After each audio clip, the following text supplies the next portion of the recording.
This is Media Sales Mastery, the podcast for media sales professionals.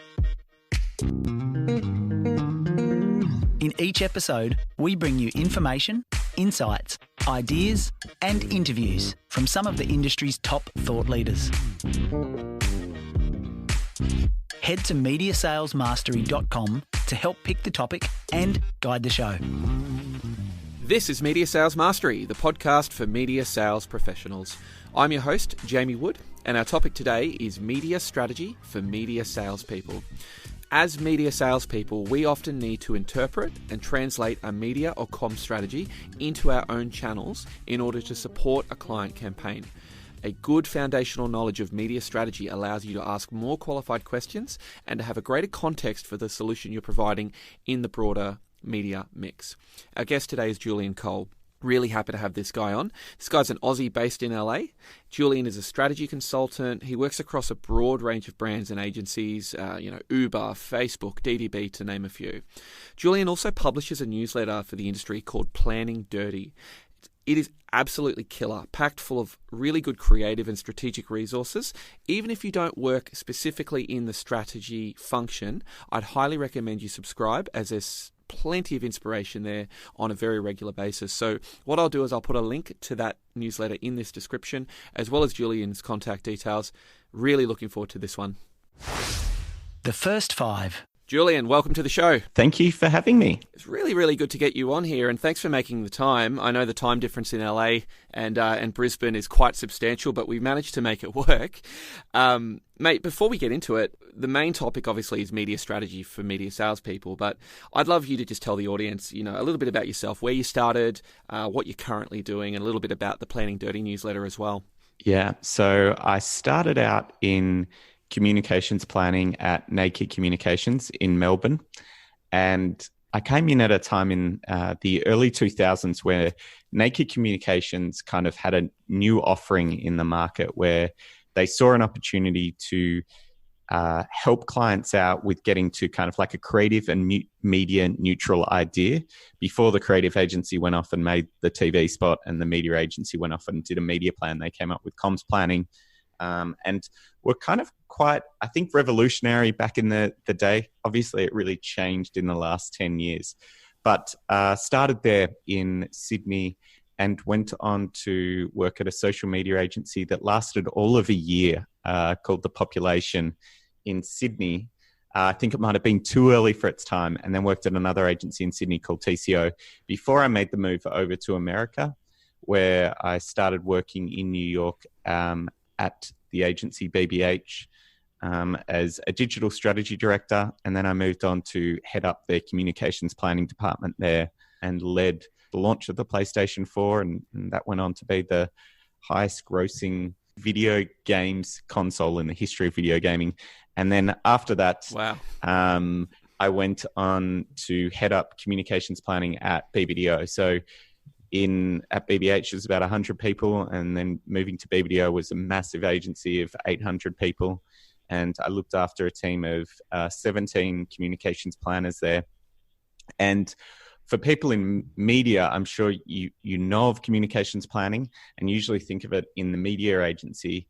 I was on the creative side at the creative agency and helping them really bring the media department into the thinking and really making sure that we were coming up with the innovative ideas that really made sure the message made the most of the medium or the media where it was turning up.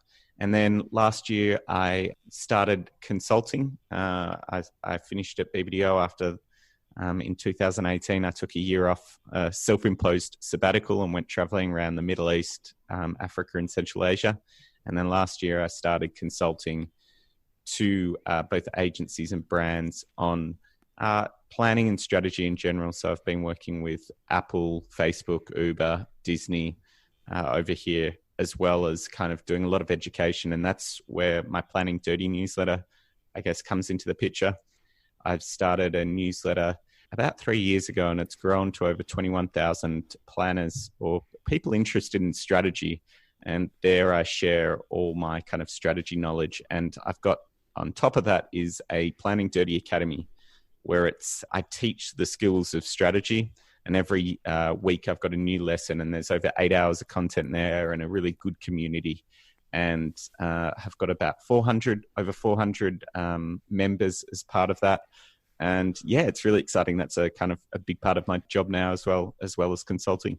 Before we jump into the main topic, I guess one of the real interesting drivers for me to create this podcast was for a lot of people who are in those first 5 years of media sales. They're really navigating this completely new landscape. They're learning about their product, they're learning about their company, they're learning about their competitors. They've certainly got a heavy client orientation, but we often find that, the term media strategy or comms planning or communication strategy, they're all very broadly defined terms that feel a bit catch-all, and many newcomers in the industry really struggle to comprehend what that means.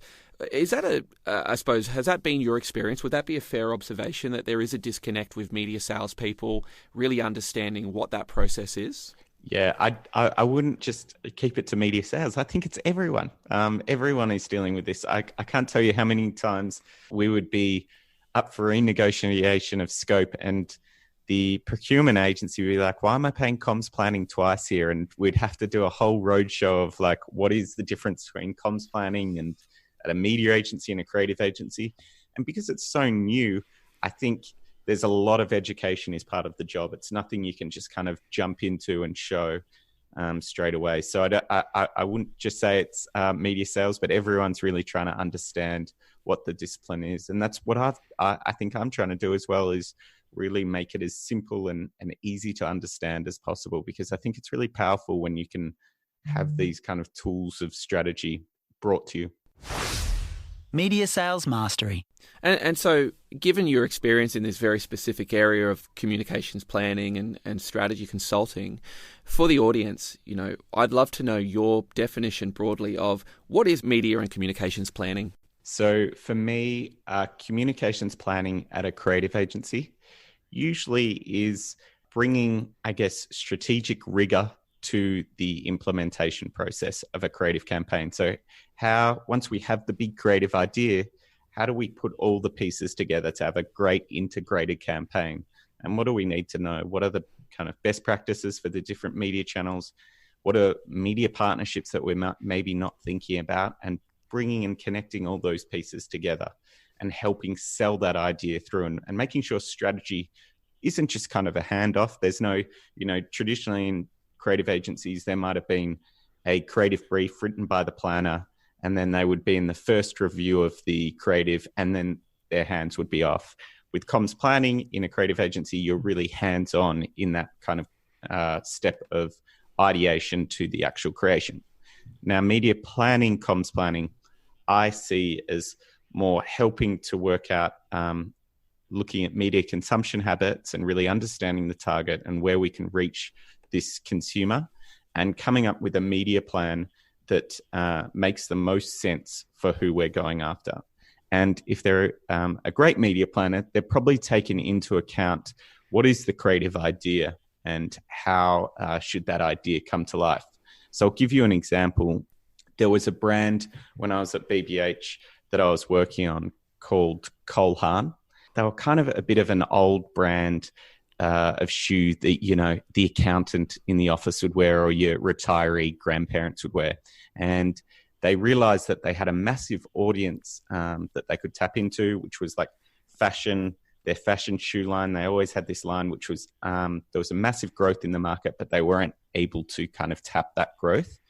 And so the role of the creative agency was that they wanted to reinvigorate the brand and really bring that to life in a kind of exciting way that would engage this new audience who thought of it as a dusty old brand.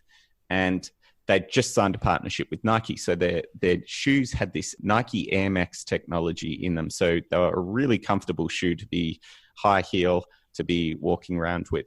And so the campaign, which Cole Haan was based in New York, and the campaign was all around Don't Go Home. And the insight they had was that New Yorkers, who they were trying to go after, are really hard on their shoes. And they're actually in their shoes, high heels, for 16 hours a day. Yeah. They go on the subway in their shoes, they go to work, then they go to to dinner, then they're going to restaurants, and then they're going out to a bar.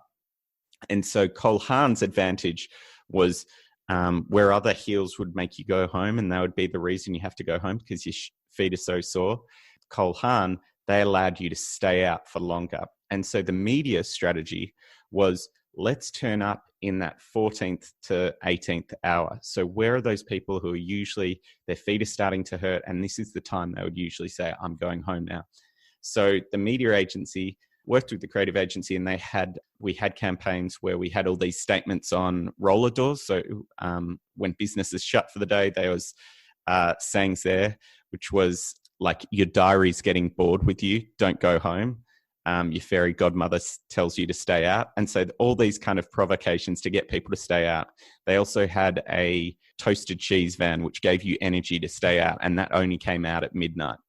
And then they found ambassadors were drag queens, and they went around New York in the high nightlife areas and danced in the shoes. And so it was a really nice connection between creative and media, because the creative idea of don't go home and that idea that these shoes allow you to stay out longer really combined nicely with our media touch points, which were all the media that you see between the 14th and 18th hour of being out at, during the night, during the weekdays. So I thought that was a really great example of comms planning and media planning kind of working together. If we can kind of run with this one, I think what's fascinating to me is the media suppliers that would have been engaged with those initial briefs having to be able to kind of interpret and translate what success looks like, and then really activate their own media channels to really bring that concept to life. In that particular instance, what would be some of the key learnings for media salespeople to take out of that? How could they really ask the right questions of the agency to extract the best information to really do that without maybe running off on a bit of a tangent or not really hitting the mark? Yeah, I think the very first, and I actually just wrote about this today, I think the very first question that any marketer or a media salesperson should ask is, what is the creative idea? Like, try to get it down to one word. Wow. What is the idea that you're trying to communicate here? And I think that's something we often miss. We often, spend a lot of time saying, yeah, this is where the consumer is, but we don't know what the idea is. And so if you can get it down to one word, what's the tagline? What's the idea? That's going to make the idea so much more powerful, because my thought is that if you're in a category, any brand, you can only have a lazy media plan if you're the category leader. Every other brand in that category have to find another advantage apart from just spraying and praying. And so that advantage comes in the creative idea. So how can we bring this creative idea to life in a better way? So I think for media salespeople, ask that question of who are you going for, and then how do you bring the idea to life? What is the creative idea? What you're saying there is fantastic. I'm curious to know, though, because one of the things that we commonly encounter in those scenarios, we often get briefed sometimes for big ideas. So it'll be a case of going, here's the client challenge, here's the commercial objectives, we want to see your ideas. And I've often found that could be very difficult, because when your currency as a media salesperson can often be creativity, sometimes you can actually bring an idea back to that agency or to that advertiser. I think that, just has a completely different dynamic to what people are used to. And I suppose what I would be curious to know, Julian, is how do you strike the right balance? If an agency wants you to take the shell of their big idea and really expand on it, how do you define what the parameters are of what your creativity can be, and how do you keep the scope defined?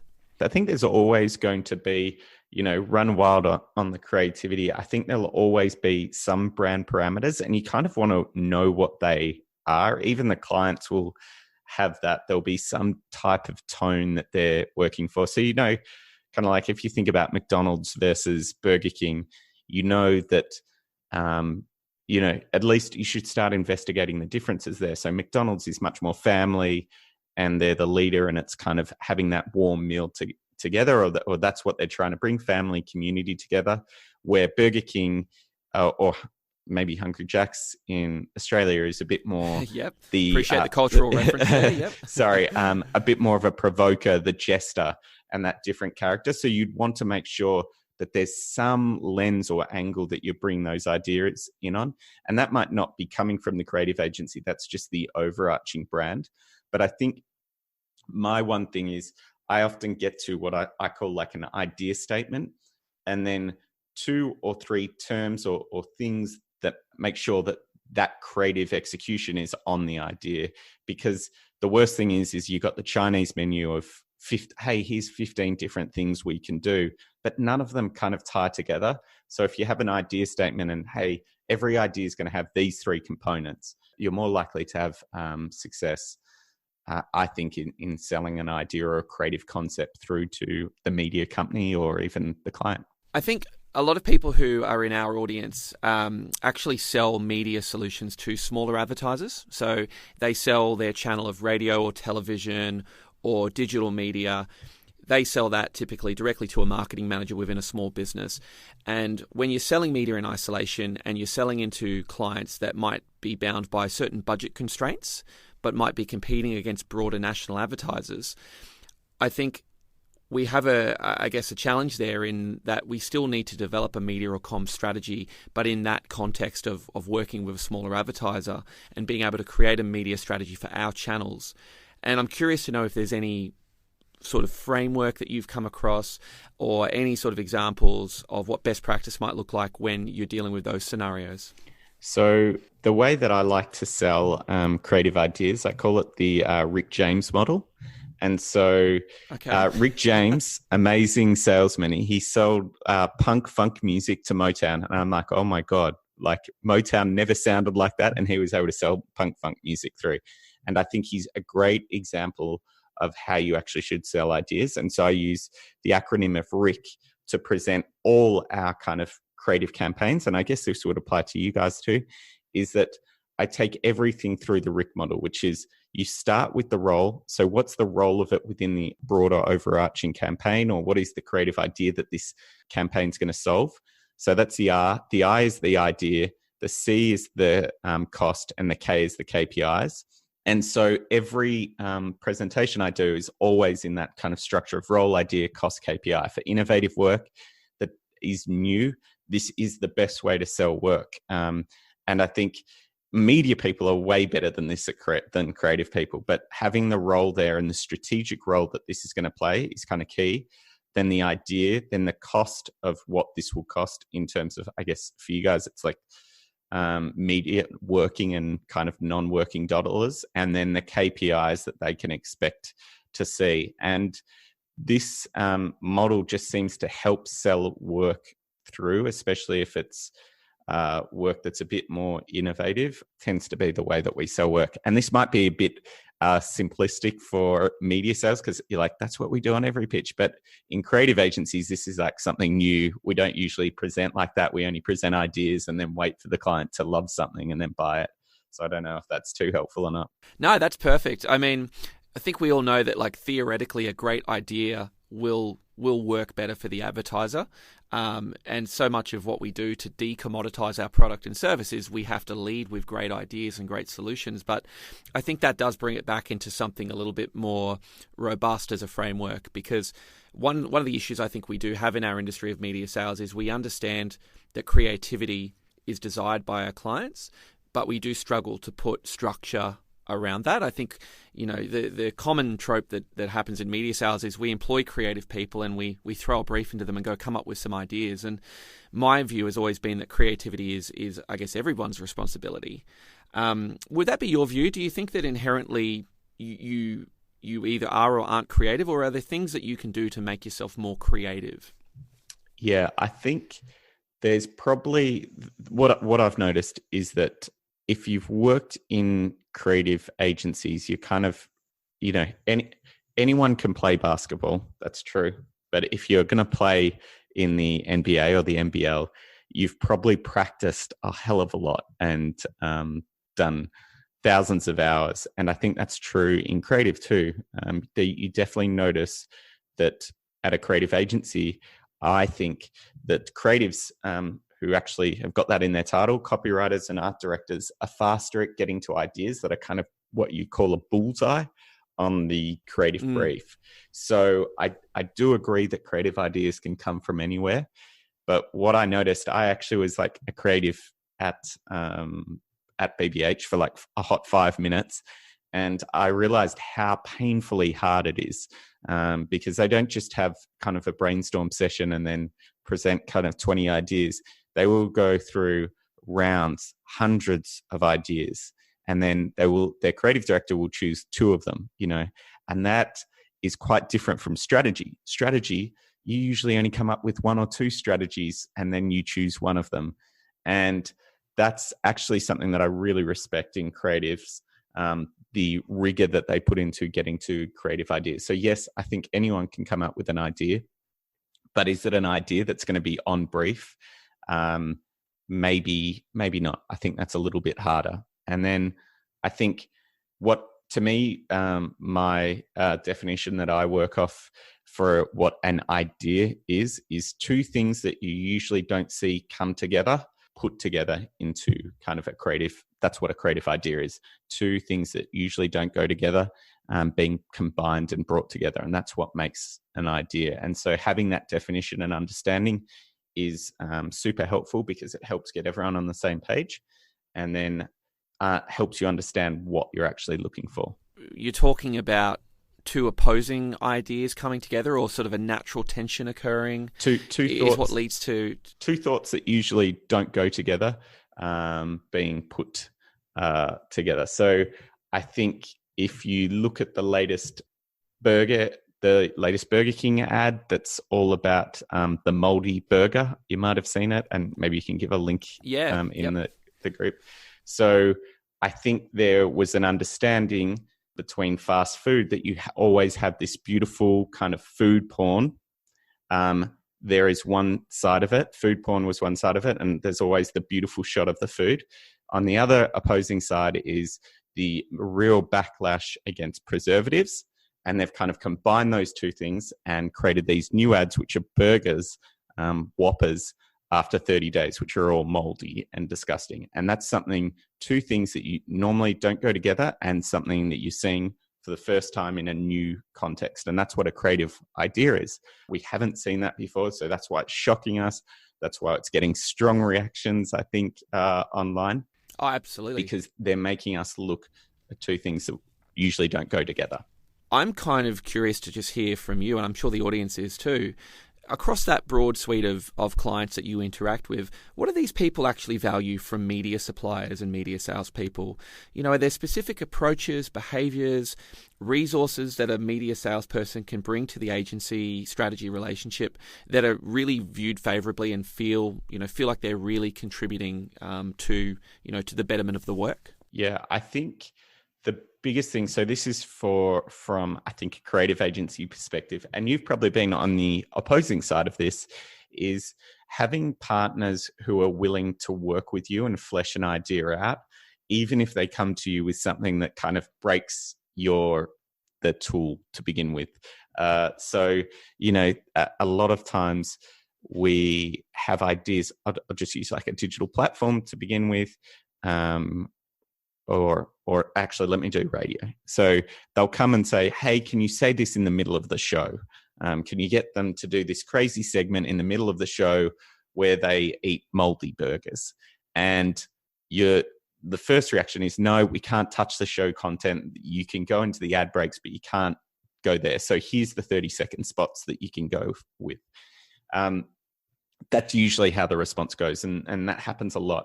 But the person who can actually, the media sales team who go, okay, you've said that you want like one of the hosts to eat a burger, like this moldy burger, or whatever the adventures around this moldy burger, and having that in the office for 30 days and filming it. How about we try something like X, Y, and Z? We can't have it in the middle of the show, but I think we've never done this platform before. We've never done this before, but I think I could help sell this in. Would that help? And having that open mind is something that we're really looking for within creative agencies, and it's rare to get. And I think that's got to come from it's got to start with a relationship, and a strong relationship kind of builds that. And where I've seen that work, that's I think it all starts on like a foundation of trust with a creative agency.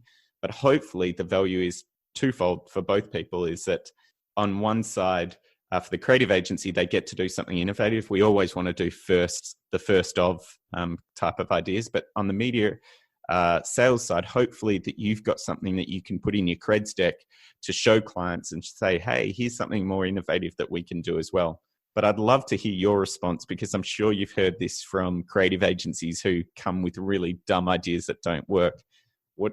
What do you do from there, and how do you act? Well, I've got a pretty strong opinion on this because for many years there has been a little bit of friction between media suppliers and creative agencies. What'll happen is they'll pull the media supplier in, they'll go, here's this big grandiose idea we want to do that we think is going to be award worthy, and here's what you need to do in order to execute on that. And I completely agree with you. I think a lot of the media salespeople, their default position is, these creative people don't understand our channels or our mediums or our inventory. My answer is that they shouldn't. They don't need to. That's the media agencies primarily. That's their responsibility. So I would agree with you that the people who actually have the ability to park the implementation or executional, like the logistics of getting a campaign up, and can actually look at it in a more abstract way and go, what are we trying to achieve here? What's the essence of this big idea? Let's have a really pragmatic, solution-focused view. I think that they are the ones who actually stand out as being the best media operators. At the end of the day, every business has their, for want of a better term, their brand guidelines and their restrictions on what you can and can't do. But I think that actually creates a little bit of a natural environment for more creativity, because if you're bound by really tight constraints, you have to be a lot more creative in how you think around creating a solution. So I was curious to know that, because I think oftentimes the balance is what is so critical here, Julian. It's a case of being able to really quickly read the room and go, does this agency want us to take the ball and run with it and deploy our creative resources and come back with something that's fully formed and a fully packaged solution and idea? Or do we need to really respect their creative vision and their idea and just execute exactly as prescribed in a way that really optimizes it for our channels? So it's a bit of a waffly answer, but I guess a big part of it that I think needs to happen is just more active dialogue between the two and more sharing.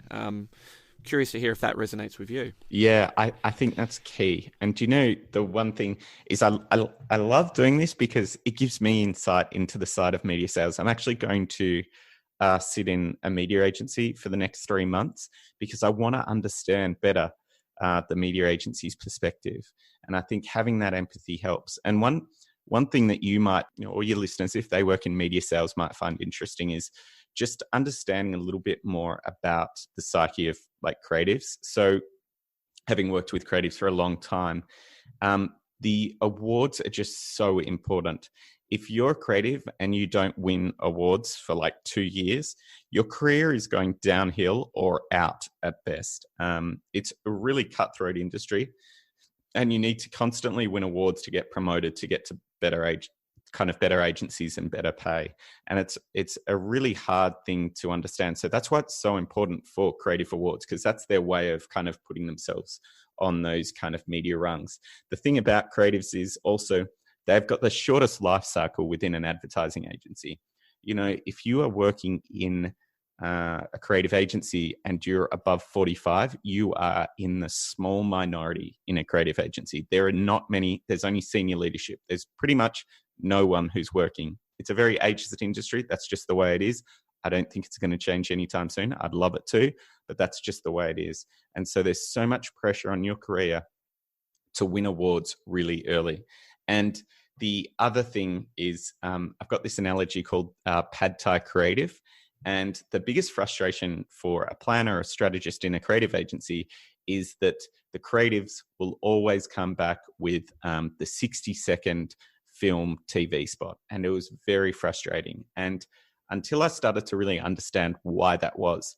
And the reason it is that kind of like a pad thai dish at a Thai restaurant. Pad thai is that dish you always can tell whether the Thai restaurant's going to be good or bad, because if it's nice and spicy and it's got really interesting flavors, you know that the rest of the food's going to be great there as well. But if they do an average pad thai, probably the rest of the restaurant is bad too. And that's the same for creatives. They can really, their dish of pad thai is the 60-second television spot. And so that is the thing that they've seen so many times, so many scripts. The creative director can really tell the nuance between a good idea and a great idea through that execution.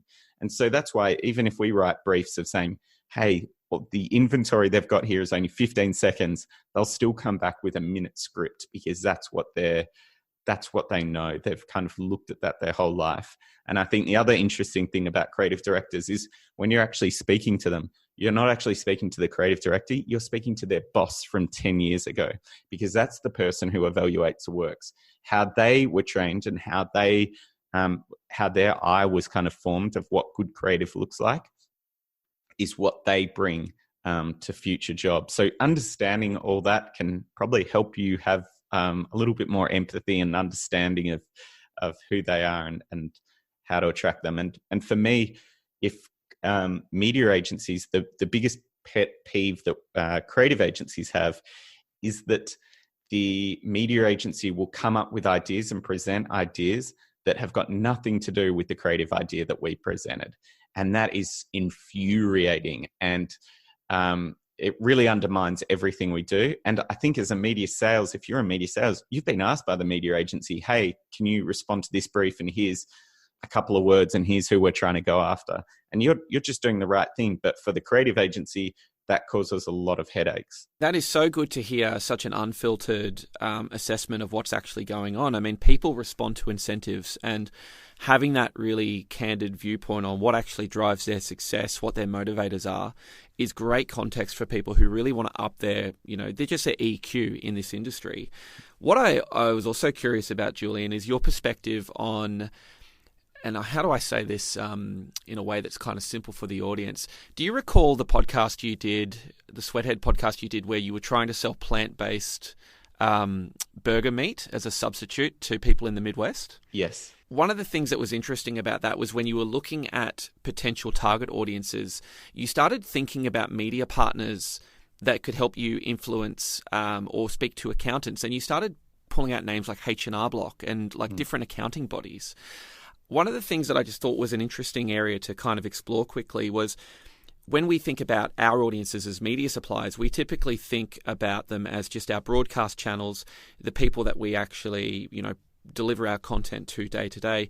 And I just thought that was a really interesting perspective. And I'm curious to know whether you think media salespeople should have a greater awareness of different kind of audiences that we can actually tap into, either through other client bases or through thinking in non-conventional ways around different partnerships that we can create. Would that kind of thing be of value to media agencies too?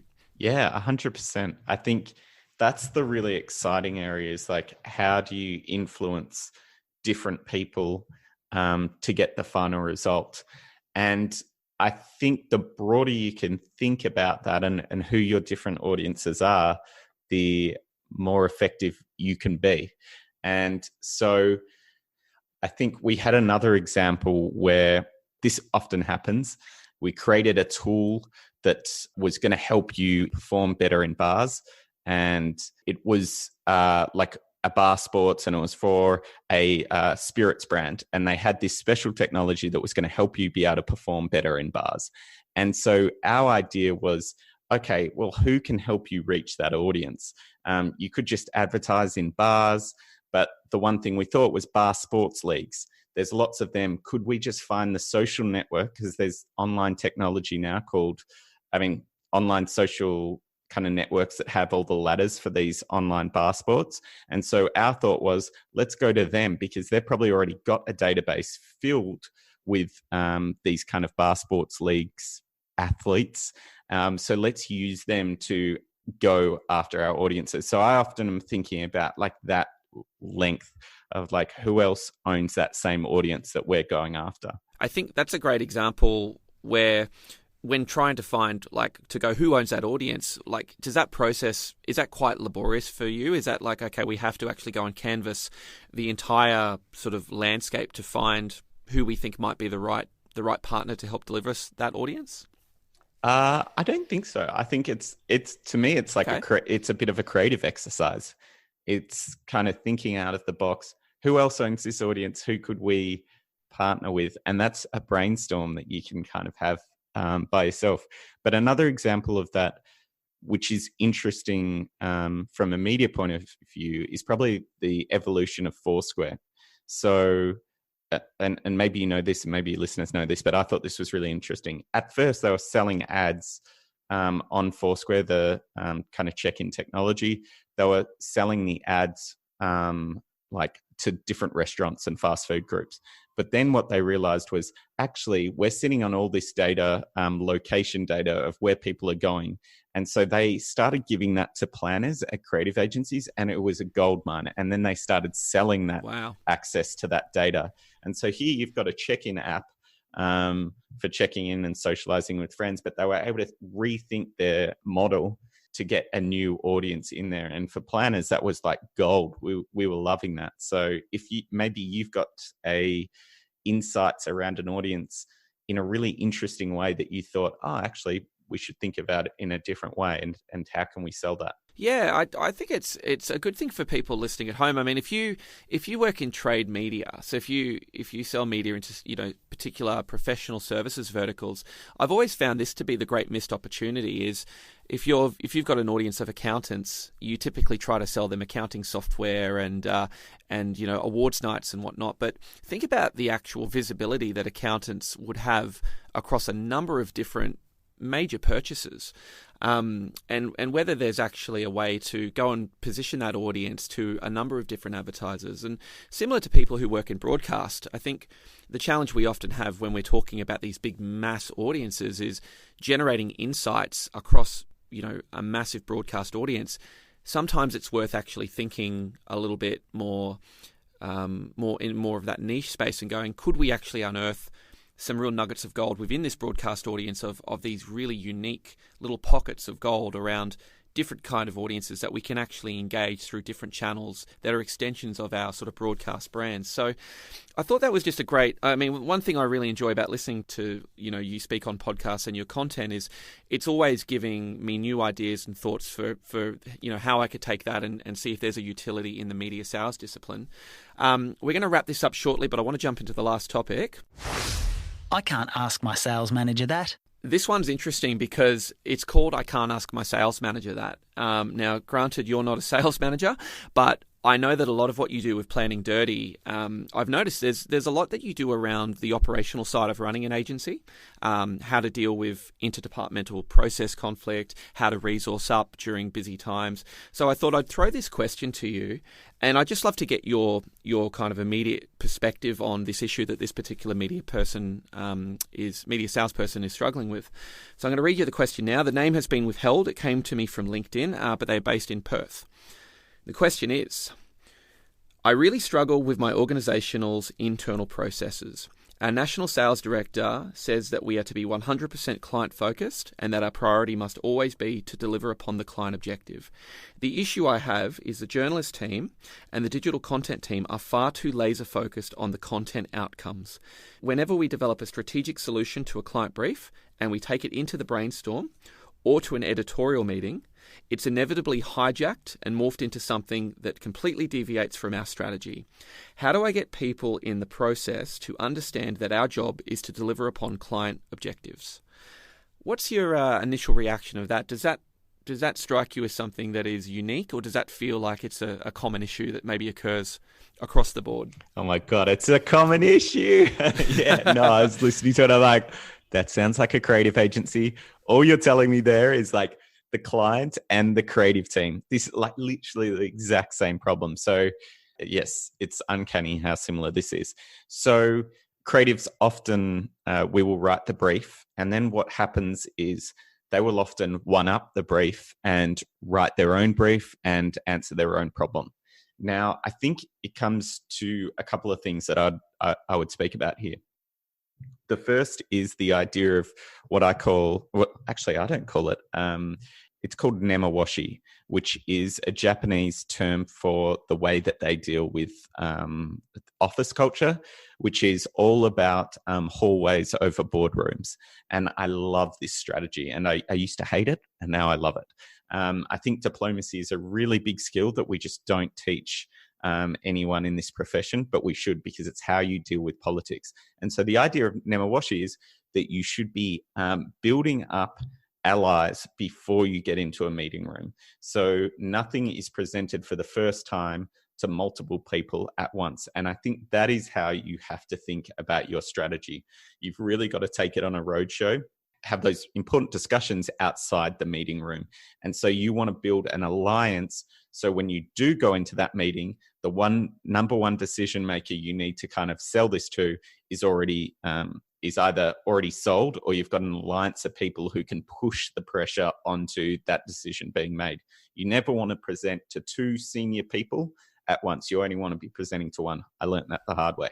So always build a coalition beforehand and get that communication going a lot earlier, and trying to build the supporters. I think the other thing that you've got to be open to new ideas. So I would often, and I don't know how this works in your side, but for me, maybe it's the journalist or that side of things. I would often, for me, it's the creatives. I would take my strategy written on a piece of paper, a scrap of paper, and take it up to their office for the first viewing, saying, hey, I've got a couple of thoughts. What do you think?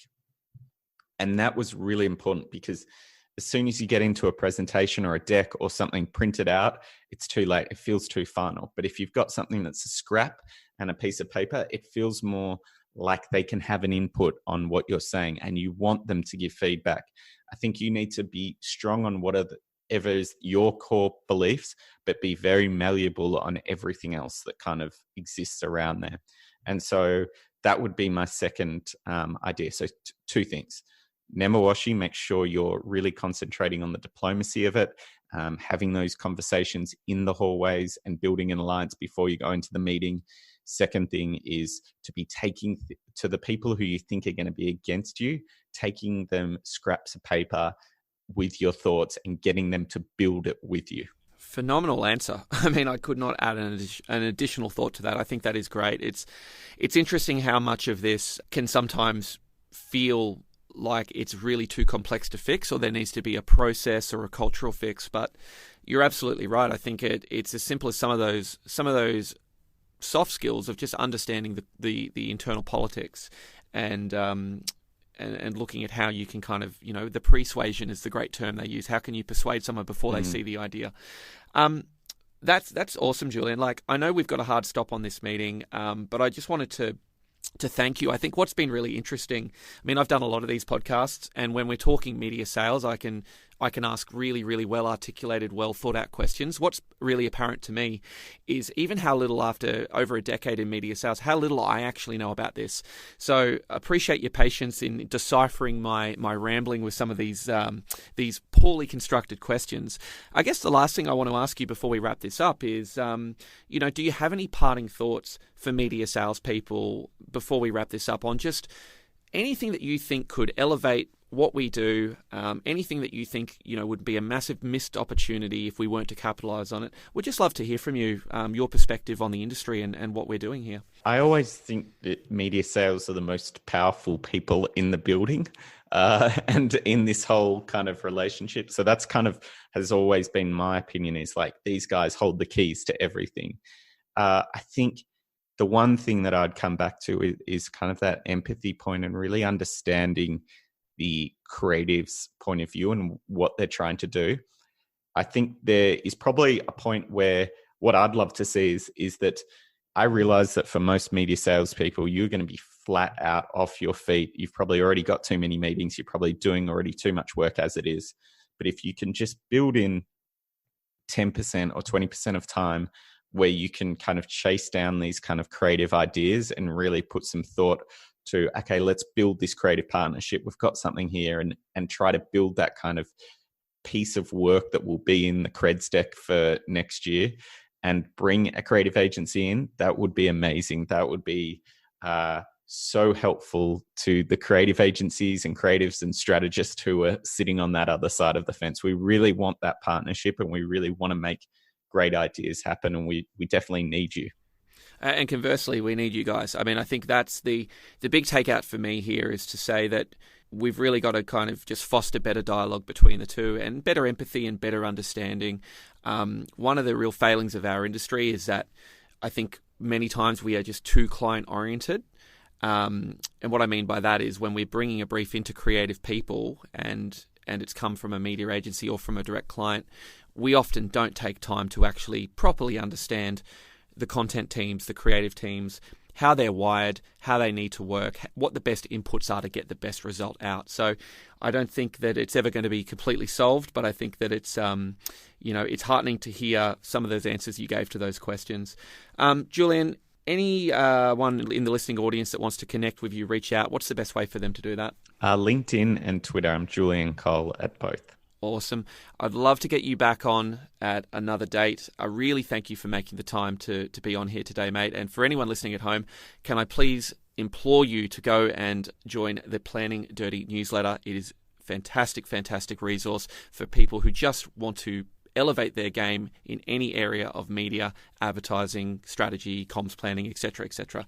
Julian, thanks so much for being with us today, mate. Thanks for having me. You've been listening to Media Sales Mastery, the podcast for media sales professionals. Head to mediasalesmastery.com to help pick the topic, guide the show, and don't forget to subscribe to receive new episodes each week.